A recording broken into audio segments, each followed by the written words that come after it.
त्या महानगरपालिकेकडनं तेव्हाच्या सत्ताधाऱ्याकडनं एवढीच अपेक्षा केली होती, तुमच्याकडे पैसा आहे, तुम्ही त्या ठिकाणी व्यवस्था उभ्या करा, सामान्य माणसाला ऑक्सिजन द्या, त्याला बेड उपलब्ध करून द्या. पण त्याच्याही मध्ये यांनी आपल्या नातेवाईकांना कंत्राट दिली आणि यांच्या नातेवाईकांना माणसं मारली.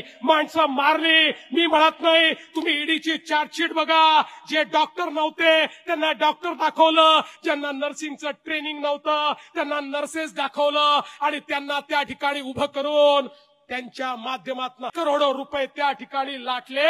अरे जनावरासारखा माझा मुंबईकर मेला, पण माझ्या मेलेल्या मुंबईकराच्या टाळूवरचं लोणी खाणारे हे नालायक यांनी त्या मुंबईकराचं ते शव ज्या बॉडी बॅग मध्ये न्यायचं त्या बॉडी बॅग मध्ये ही घोटाळा केला, कफन मध्ये चोरी केली.